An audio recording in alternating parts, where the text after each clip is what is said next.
집게라는 영화가 있었어요. 예, 재밌게 봤었는데 보셨는지 모르겠네. 그 일부분이에요. 번역이 안 나와. 자막이 나와요. 예, 하나님께서 우리를 해방시켜 주셨습니다. 예, 네, 그런 이제 아무리 찾아봐도 번역된 건 없더라고. 제일 이제 비슷한 영상을 찾았는데 번역이 안 돼 있어요. 이제 바로 와강이 이제 10가지 재앙을 통해서 항복을 하고 이제 내보내는 거예요. 네. 근데 이제 바로가 이스라엘 백성들이 다 떠나고 나서 또 쫓아가는 거예요. 이제 포기 못하고 나 내 노예들이었는데 포기할 수 없다.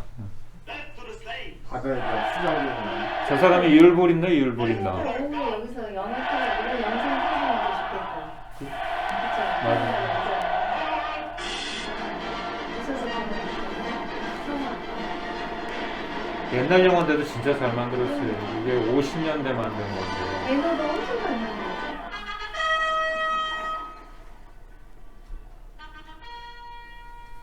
홍해바다. 이 사람들. The God of Moses is a poor general. Leave him no retreat. 아니 길이 없어서 바다로 인도했냐고 뭐 그런 뜻인 거죠.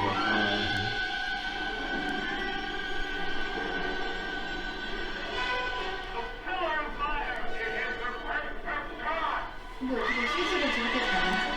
옛날에 그 시대에 저걸 어떻게 컴퓨터 그래픽이 없잖아요.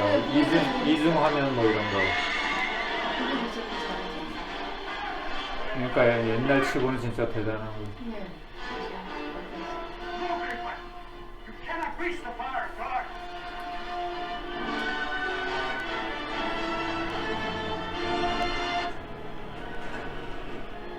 Behold his mighty hand.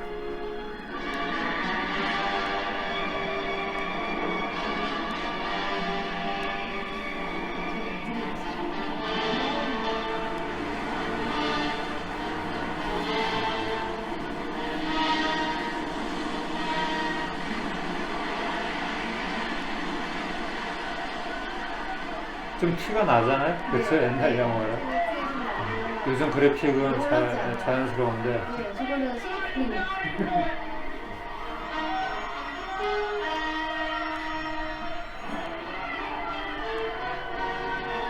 요즘 그래픽은요, 양쪽에 벽에, 물벽에 고래가 지나가고 만화 이집트 왕자. 거기에 다 이렇게 물고기들이 지나가면서 쳐다보는 것같아요. 그 만화도 있는데 너무 그냥 우리한테 어른들한테 안 맞을 것 같아가지고.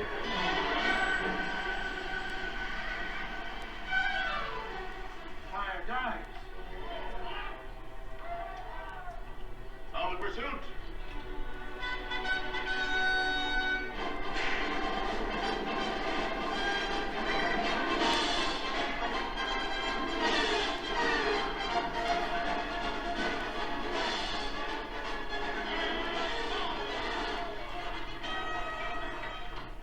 This is work for a butcher, not a pharaoh. Destroy them all. Bring Moses to me alive. Rebels, here! 한 사람도 살려두지 마라 뭐 이런 뜻. 이 사람들이 한 사람도 살아난 사람이 없잖아요. 네, 이제 다 바다에 빠져듭니다.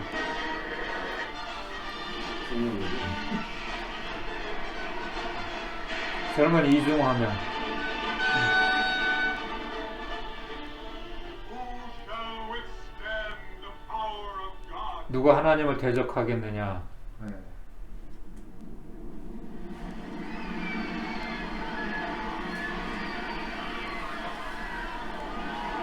근데 진짜 리얼하게 잘 만들었어요. 그렇죠?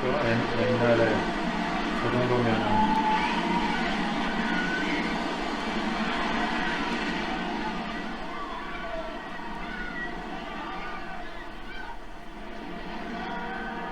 이쪽에서 보면 이게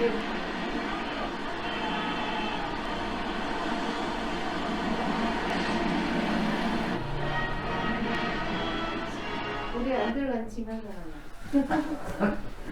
주무시지 마시고 말씀 드려야죠, 말씀.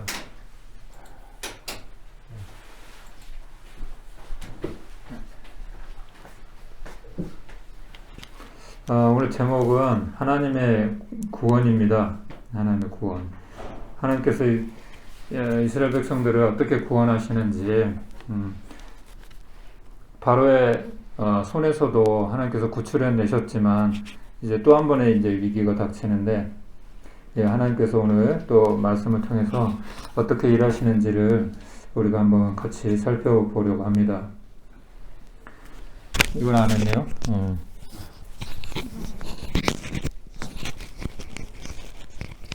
1950년 6월 25일에 새벽 4시 소련제 탱크를 앞세운 북한군이 기습적으로 남침을 했습니다.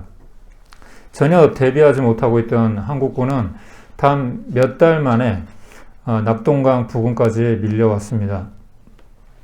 한국군은 이제 도간에 든 쥐였습니다. 조금만 있으면 한반도 전체가 공산화되는 그런 상황이었습니다. 그런데 갑자기 기적이 일어났습니다. 9월 15일에 메가더 장군의 함대가 인천 상륙작전을 성공한 것입니다. 그리고 전세는 완전히 역전이 되었습니다. 여기 한번 보시면 이런 지금 상황이 된 거죠. 도간에 든 쥐죠, 완전히. 그 대구 부산 쪽으로만 낙동강 전선 거기 몰려가지고 이 인천 상륙 작전의 성공으로요, 이제 전세가 역전되고 이제 부산항으로 입항한 여러 나라의 연합군이 미군과 합해서 북한군을 압박하여 순식간에 거의 북한 전 지역을 점령하게 됩니다. 이렇게 완전히 반전이 되는 거예요. 만약 중공군의 개입이 없었다면 한반도는 대한민국의 땅이 되었을 것입니다.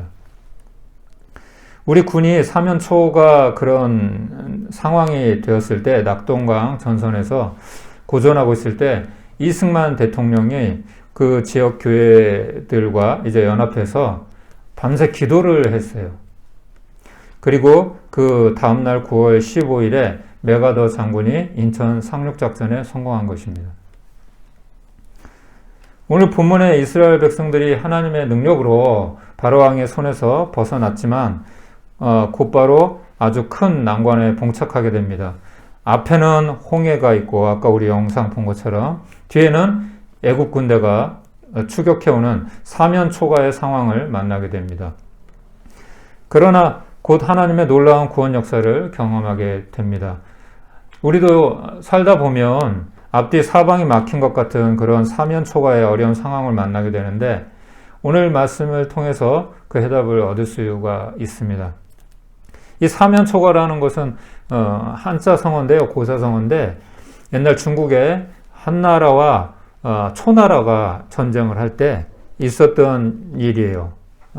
결국은 이제 초나라가 지게 되는데 한나라가 이기게 되는데, 이제 한나라가 점점 그 포위망을 좁혀오는 거예요. 완전히 초나라 군대는 이제 갇힌 거죠. 근데 그때 어디선가 곳곳에서 노래가 들려와요. 노래가 들려오는데 초나라의 노래인 거예요. 초나라.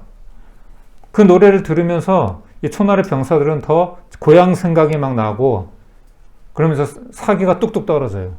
그래서 결국은 한나라가 이겼다고 하는 그런 의미를 담은 사면에서 초나라의 노래가 들려온다. 사람이 우리가 제일 힘들 때 그렇잖아요. 노래를 자기 익숙한 노래가 이렇게 들려오면 왠지 구슬프고 그렇게 쓸쓸해지잖아요. 그거를 이제 전략적으로 전쟁에 이제 사용을 한 거죠. 그걸 갖다가 사면초가라고 하는데, 더 이상 빠져나갈 수 있는 구멍이 없다는 그런 상황인 거죠. 오늘도 우리가 이 말씀을 이렇게 보면은 그런 지금 상황에 직면한 거죠. 이스라엘 민족들이. 비록 이집트를 탈출하긴 했지만 다시 한번 난관에 봉착하게 됩니다. 바로 저번에 말씀드렸던 것처럼 사단을 상징하는 이 바로 왕의 압제에도 불구하고 이러한 철저한 하나님의 인도하심과 그렇죠? 보호하심 가운데 이스라엘 백성들은 생존을 할 수 있었고 또한 구원을 받게 되어서 출애굽을 하게 되었습니다. 하지만 이것이 끝이 아니었습니다. 이스라엘 민족의 최종 목적지는 가나안 땅이었기 때문입니다. 가나안은 지금의 이스라엘 땅입니다. 가나안 땅은 영적으로 천국을 상징합니다. 마찬가지로 우리 믿는 사람들도 예수 그리스도의 피의 공로로 말미암아 비록 사단의 손에서 벗어나고 구원받았지만 이것이 끝이 아니라는 거예요. 끝이 아니고 아직 천국까지의 여정이 남아 있다는 것입니다. 그래서 우리의 구원을 이미와 아직 사이에 있다고 이렇게 말을 합니다. 이미 구원받았지만 아직 이 구원이 완성이 된 건 아니에요. 우리가 출발은 했지만 스타트는 지금 잘 끊었지만 아직 목표 지점에 우리가 완전히 지금 들어온 상황은 아니라는 거죠. 그래서 사도 바울은 이렇게 권면을 합니다. 우리 같이 빌립보서 2장 12절 같이 읽어보겠습니다. 시작. 그러므로 나의 사랑하는 자들아 너희가 나 있을 때뿐 아니라 더욱 지금 나 없을 때에도 항상 복종하여 두렵고 떨림으로 너희 구원을 이루라. 아멘. 우리는 이 땅에서 사는 동안에 아직 많은 유혹과 시련들이 많이 남아있어요. 그렇지 않은가요? 그래서 이것을 잘 이겨내고 이미 받은 이 구원을 놓치지 않도록 끝까지 붙들어야 하는 것입니다. 우리가 잘 아는 대로 출애굽한 이스라엘 백성들 앞에는 많은 시험과 유혹이 있었습니다. 그리고 우리가 잘 아는 대로 모두가 가나안 땅에 다 들어간 것이 아닙니다. 수많은 관문이 있었는데 그 첫 번째 관문이 바로 오늘 읽은 이 홍해 앞에 지금 직면하는 사건입니다. 철로 역정이라는 소설 혹시 들어보신 적 있어요? 철로 역정. 다 아시는구나. 이 철로 역정이라는 소설을 보면 주인공 크리스천이 장망성, 장차 망할 성이죠. 이 세상을 얘기하는 거죠. 이 장망성을 떠나서 천국까지 가는 여정을 기록하고 있습니다. 그 과정 가운데 수많은 유혹과 시험 그리고 시련들이 있는데 주인공은 때로는 유혹에 빠져 절망하기도 하고 수많은 사단의 공격을 받아요. 그러나 결국 주님의 도우심으로 천국까지 들어가게 됩니다. 우리도 이 믿음의 길을 가는데 결코 쉽지만은 않아요. 그렇죠? 성경은 그 여정이 아까 우리 찬양한 것처럼 구원으로 인도하는 그 문은 좁다는 거죠. 그 길은 좁다는 거죠. 그래서 주님은 이렇게 말씀하십니다. 마태복음 7장 13절 14절 같이 읽어보겠습니다. 시작. 좁은 문으로 들어가라. 멸망으로 인도하는 문은 크고 그 길이 넓어 그리로 들어가는 자가 많고 생명으로 인도하는 문은 좁고 길이 협착하여 찾는 자가 적음이라. 아멘. 여러분 천국 문은 넓지가 않아요. 좁아요. 예. 대부분은 이 땅에서 그냥 편안하게 살다가 그렇게 천국에 가고 싶어 하지만 그럴 수가 없어요. 예. 여러분 하버드 대학, 아니 뭐 하버드까지 갈 필요도 없고 서울대학 한번 들어가는 거 쉬운가요? 여러분 고시 패스하는 거 쉬워요? 그것과 우리 천국을 비교할 수 있을까요? 이 세상의 여러 가지 난관을 좋은 회사 들어가고 좋은 또 학교 들어가고 이런 거 하나하나도 그렇게 간단하지 않은 건데 천국 들어가는 것이 그렇게 쉽겠어요? 그렇다면 하나님은 왜 그 많은 길을 두고 하필 홍해로 인도하셨을까요? 하나님 바보신가?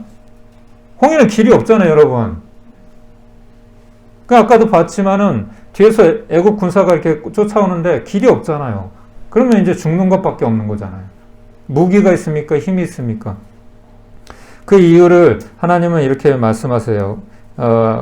13장 17절에 보면 바로가 백성을 보낸 후에 블레셋 사람의 땅의 길은 가까울지라도 하나님이 그들을 그 길로 인도하지 아니하셨으니 이는 하나님이 말씀하시기를 이 백성이 전쟁을 하게 되면 마음을 돌이켜 애굽으로 돌아갈까 하셨습니다.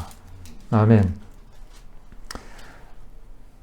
그러니까 이집트로부터 이들이 지금 목표로 지금 가려고 하는 그 목적지인 가나안 땅, 지금의 이스라엘은 멀지가 않아요. 장정의 걸음으로 걸어서, 과거에는 이제 교통수단이 없었으니까 빠르면 일주일, 늦어도 2주일이 안 걸려요. 걸어서 간다고 해도. 엄청 가까운 거리인데 하나님께서는 그렇게 인도하지 않으세요. 왜냐하면 하나님께서는 이스라엘 사람들의 심리를 너무 잘 아셨기 때문입니다. 이 사람들은 아무리 기적을 경험하고 은혜를 받아도 조금만 어려움이 닥치면 쉽게 포기한다는 것을 하나님은 잘 알고 계셨습니다. 마치 누구와 같지 않습니까? 이스라엘 민족은 나중에 홍해를 건너고도 광야를 지나면서도 순간마다 원망하고 불평합니다. 그 결과로 많은 사람들이 가나안 땅에 들어가지 못하고 광야에서 죽게 됩니다. 하나님께서는 그렇게 쉽게 포기하는 이스라엘 민족을 구원하기 위해서 극단적인 처방을 하신 것입니다. 자신의 힘이나 경험이 아니라 철저하게 하나님을 의지하게 하기 위한 처방이었습니다. 마찬가지로 우리는 지금 내 상황이나 형편에 만족하지 못할 수 있지만 우리를 가장 잘 아시는 하나님께서 그것이 우리를 낙원으로 인도하시기 위한 가장 좋은 방법일 수 있다는 것입니다. 아멘. 저도 그렇더라고요. 저도 이 순간도 그래요. 지금 살고 있는 이 순간도 답답할 때가 많아요. 내 마음 같지가 않고 참 제가 가르치는 또 유학생들이 말을 안 들을 때도 있고 그런데 지나고 보면 그것이 또 하나님의 또 다 계획이고 섭리이라는 것을 알게 되더라고요. 그러므로 우리는 어떤 상황이나 처지에서도 원망하고 불평하기보다는 하나님의 뜻이 무엇인지 아는 것이 중요하다고 생각을 합니다. 끝까지 하나님을 신뢰하면서 믿음의 걸음을 걸어가야 합니다. 아멘. 이스라엘 백성들이 홍해 앞에 이르렀을 때 하나님께서는 다시 바로왕의 마음을 돌이켜서 이스라엘 백성들을 추격하게 하십니다. 이처럼 사단은 결코 포기하지 않습니다. 성경은 사단은 이미 구원받은 사람이라도 미혹하고 넘어뜨리려고 한다고 말씀합니다. 마태복음 24장 24절 이렇게 말씀하는데요. 같이 읽어보겠습니다. 시작. 거짓 그리스도들과 거짓 선지자들이 일어나 큰 표적과 기사를 보여 할 수만 있으면 택하신 자들도 미혹하리라. 아멘. 여러분, 예수님의 제자 중에 다 천국에 들어갔나요? 다 구원받았나요? 다 하나님께 쓰임받았나요? 그 중에 가룟 유다 한 사람은 탈락했잖아요. 예수님과 함께 있었던 제자였던 그런 가룟 유다도 탈락할 수 있습니다. 그렇기 때문에 이 천국 들어가는 이 여정이 그렇게 만만치는 않다는 거죠. 그리고 저번 주에도 말씀드렸지만 이 마귀를 베드로전서 5장 8절에서 어떻게 표현합니까? 우는 사자가 삼킬 자를 먹이를 찾는 것처럼 찾고 있다고 말씀을. 그렇죠? 저번에 악어 보여드렸죠. 악어가 치타 잡아먹는 모습. 사단은 결코 우리의 힘이나 지혜로 이길 수 있는 상대가 아니에요. 이제 이스라엘 민족은 앞에는 홍해, 뒤에는 애굽의 군대, 이 진퇴양난, 이 사면초가의 이 상황에 직면하게 되는데 이 상황에서 그들은 여지없이 그들의 주특기인 불평을 쏟아놓기 시작합니다. 10절, 12절, 아까 우리 읽어봤죠. 10절, 11절, 10절, 11절 같이 한번 읽어보겠습니다. 시작. 바로가 가까이 올 때에 이스라엘 자손이 눈을 들어 본즉 애굽 사람들이 자기들 뒤에 이른지라. 이스라엘 자손이 심히 두려워하여 여호와께 부르짖고 그들이 또 모세에게 이르되 애굽에 매장지가 없어서 당신이 우리를 이끌어내어 이 광에서 죽게 하느냐. 어찌하여 당신이 우리를 애굽에서 이끌어내어 우리에게 이같이 하느냐. 우리도 사실 그렇죠? 그렇지 않아요? 그런 예화를 들었어요. 갓난 아기 있잖아요. 2살 배기 정도. 말을 이제 아직 잘 못할 때, 엄마 아빠 정도만 이렇게 할 때, 그런 아이들한테 두 가지 수화를 가르쳐 줬어요. 감사와 주세요. 감사합니다와 주세요. 이 두 가지를 가르쳐 줬어요. 말을 못하니까. 근데 어느 것을 더 많이 사용했을까요, 애기가? 그렇죠. 사람은 본능적으로 그런 것 같아요. 감사보다는 우리가 받은 게 얼마나 많아요. 그렇지 않아요? 하나님께로부터 우리가 받은 게 얼마나 많아요. 그런데 여전히 우리는 감사보다는 불평하고 그런 경우가 참 많잖아요. 이렇게 이스라엘 민족들이 불평하고 원망할 때 하나님의 사람 모세는 흔들리지 않았습니다. 할렐루야. 13절 14절 같이 읽어보겠습니다. 모세가 백성에게 이르되 너희는 두려워하지 말고 가만히 서서 여호와께서 오늘 너희를 위하여 행하시는 구원을 보라. 너희가 오늘 본 애굽 사람을 영원히 다시 보지 아니하리라. 여호와께서 너희를 위하여 싸우시리니 너는 가만히 있을지니라. 아멘. 그래서 우리도 이런 지도자가 필요합니다. 할렐루야.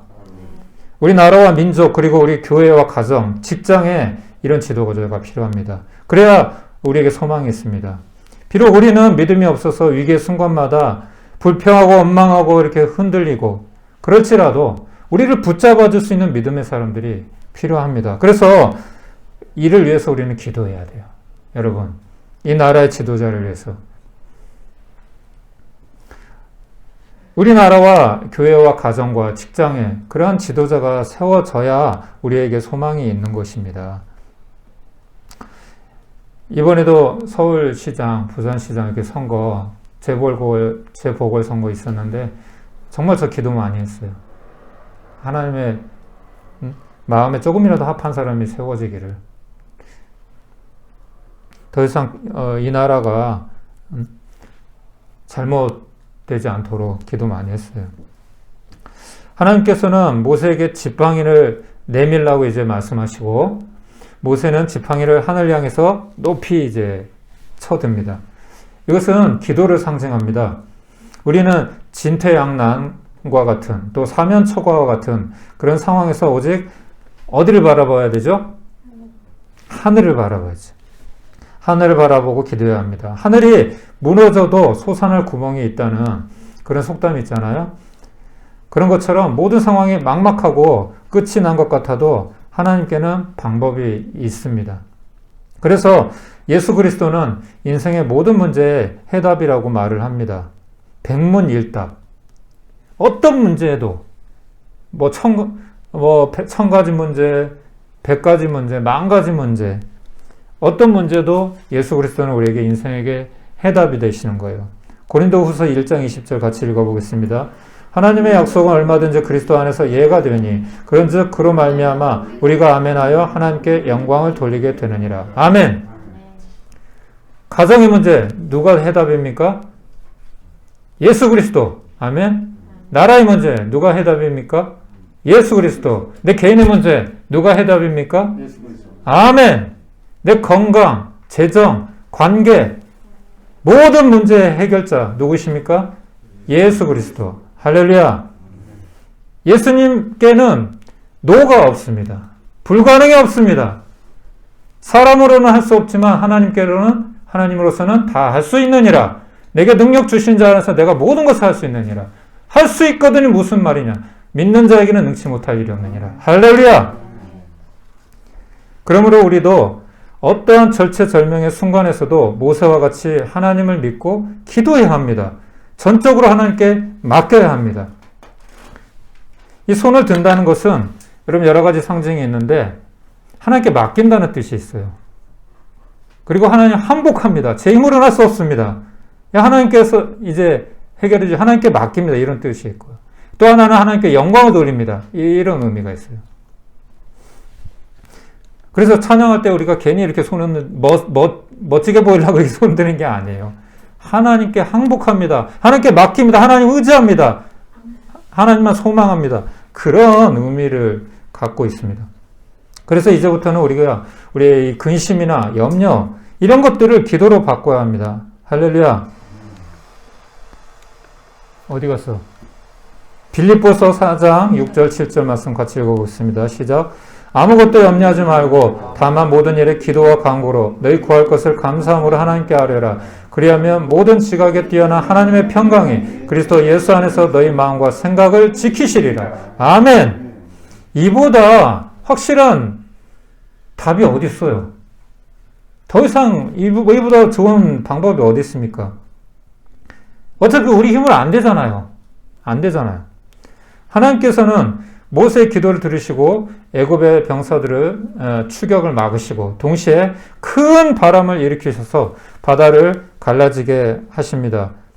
우리 뒤에 24절, 25절 14장 24절 25절 같이 읽어보겠습니다. 시작. 새벽에 여호와께서 불과 구름 기둥 가운데서 애굽 군대를 보시고 애굽 군대를 어지럽게 하시며 그들의 병거 바퀴를 벗겨서 달리기가 어렵게 하시니 애굽 사람들이 이르되 이스라엘 앞에서 우리가 도망하자. 여호와가 그들을 위하여 싸워 애굽 사람들을 치는도다. 아멘. 여러분, 정면 승부하면 이집트 군사들과 이스라엘 사람들이 누가 이기겠어요? 상대가 안 되겠죠. 상대가 안 되겠지만은 누가 막으셨어요? 이 군사들을? 하나님 막으셨잖아요. 하나님이. 그냥 만약에 거기서 하나님이 막아주지 않았으면 홍해가 갈라졌어도 그들은 다 죽었어요. 하나님께서 전적으로 이들을 보호해 주신 거예요. 결코 이스라엘 백성들에게서 어떤 의를 찾아볼 수가 없어요. 그들이 잘한 게 아니에요. 그래서 이스라엘 백성들은 유유히 이 바다를 건너가게 됩니다. 하나님의 그 보호하심 가운데. 그리고 뒤따라온 바로 왕의 병사들은 모두 바다에 수장이 됩니다. 성경은 이스라엘 백성들이 홍해를 건넌 이 사건을 갖다가 세례, 침례에 비유를 합니다. 고린도전서 10장 1절 2절 같이 읽어보겠습니다. 시작. 형제들아, 나는 너희가 알지 못하기를 원하지 아니하노니 우리 조상들이 다 구름 아래에 있고 바다 가운데로 지나며 모세에게 속하여 다 구름과 바다에서 세례를 받고. 아멘. 하나님께서는 자신의 백성들을 구원하기 위해서 바로 왕의 마음을 완악하게 하셔서 홍해를 통해 마침내 완벽한 구원을 이루셨습니다. 홍해는 다시 합쳐졌고 바로는 더 이상 쫓아올 수 없게 되었습니다. 마찬가지로 하나님께서는 우리를 구원하시기 위해서 독생자 예수 그리스도를 보내주셨고 십자가에 죽으실 뿐만 아니라 3일 만에 다시 부활하게 하셨습니다. 그리고 이 사실을 믿고 회개하고 세례, 침례를 받는 모든 사람들은 하나님의 자녀를 삼아 주셨습니다. 사단의 세력으로부터 자유하게 해주셨고 그렇기 때문에 우리는 더 이상 사단과 죄의 노예로 살 필요가 없습니다. 아멘. 히브리서 2장 14절 15절 같이 읽겠습니다. 자녀들은 혈과 육에 속하였음에 그도 또한 같은 모양으로 혈과 육을 함께 지니심은 죽음을 통하여 죽음의 세력을 잡은 자 곧 마귀를 멸하시며 또 죽기를 무서워함으로 한평생 매어 종노릇하는 모든 자들을 놓아주려 하심이니. 아멘. 우리 힘으로는 상대할 수 없는 사단의 세력, 죽음의 세력, 죄의 세력을 하나님께서 다 이미 이기셨습니다. 할렐루야. 예수 그리스도께서 이미 사망 권세를 다 이기시고 죽음에서 부활하셨어요. 사실은 이스라엘 민족도 애굽 병사들처럼 수장되어야 마땅한 죄인이에요. 그렇지 않아요? 하지만 전적인 하나님의 은혜로 택하심을 받고 죽음에서 구원받은 것이죠. 아멘. 그렇죠? 그런 것처럼 우리도 세례, 침례를 통해서 이전에 나는 죽고 새로운 피조물로 다시 살아나게 된 것입니다. 그래서 믿음으로써 예수와 함께 죽고 예수와 함께 다시 살게 된 것입니다. 그래서 이 고백이 우리의 고백이 이제 사도 바울의 고백이 아니라 나의 고백이 되기를 바랍니다. 우리 같이 한번 내 고백으로 한번 읽어보겠습니다. 시작.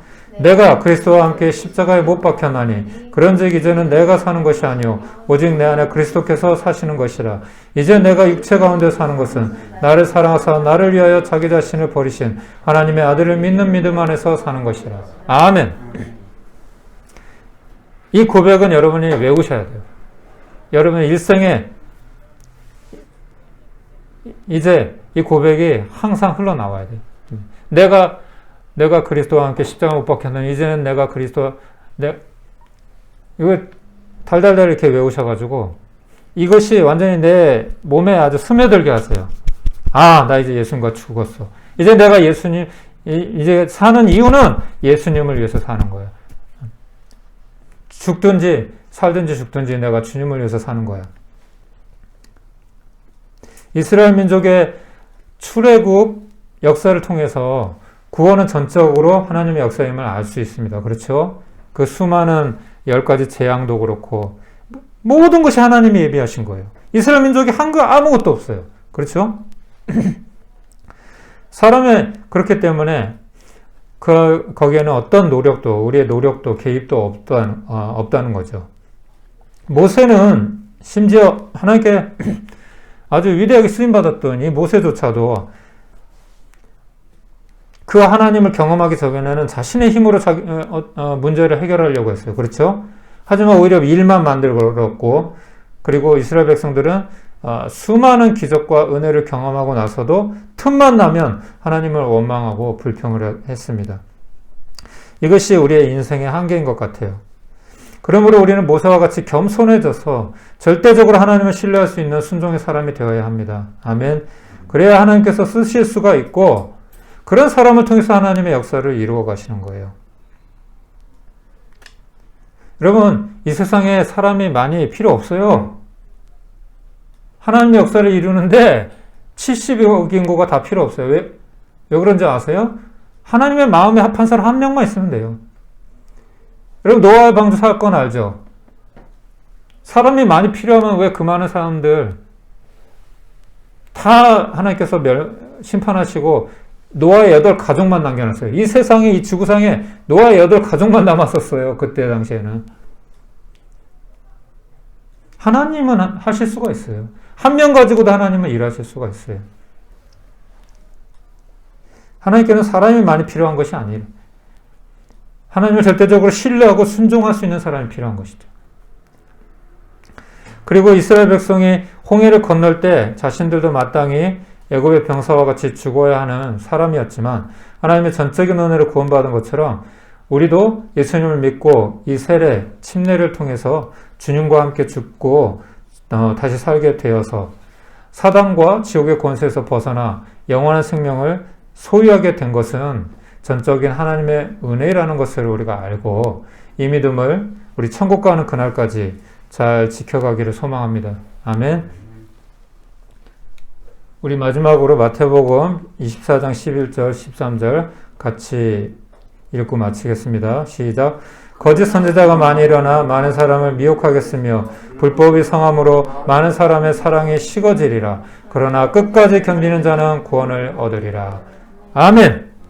여러분, 세상은 갈수록 평화로운 세상이 아니라 갈수록 악하고 음란하고 그런 세상이 되어갈 겁니다. 점점 잔인해지고, 여러분 뉴스 요즘 보시지 않아요? 10년 전, 20년 전과 비교하면 너무 무섭지 않아요? 그냥 마음에 안 들면 그냥 사람을 때리고 죽이고 폭행을 하고, 특히 이 코로나 상황에서 답답하니까 막 그냥 분노가 더 하는 것 같아요, 사람들이. 요즘 여러분 운전하는데 한 가지 특징이 있는데 뭔지 아세요? 사람들이 크락션을 안 울려요. 우리 예전만 해도 크락션 자주 사용했어요. 왜 안 울리는지 아세요? 정말 너무나 위험한 상황인데도 안 울려요. 이상해졌어, 사람들이. 보복이 들어와서 그래. 보복이 들어와서. 그러니까 점점 이 땅에 사랑이, 인정이 메말라가고 사랑이 식어져 가는 거예요. 관심이 없어요, 서로. 이웃 간에도 예전에는 주거니 받거니 이웃끼리 막 그랬는데 이제는 그렇지도 서로 누가 사는지도 모르고 어떤 일을 당할지도 모르니까. 그러니까 사랑이 점점 식어져, 인정이 메말라가는 거예요. 그냥 이기적이어지고 나만 잘 되면 돼. 나만 아니면 돼. 내 일 아니면 나하고 상관없는 일이야. 그렇게 생각하는 거죠. 이런 상황에서 여러분, 그리고 이 코로나 상황이라고는 하지만 여러분 예배가 어때요? 점점 예배를 모이기를 폐하지 말라고 했는데 마지막 때가 될수록 모이기를 폐하고 있어요.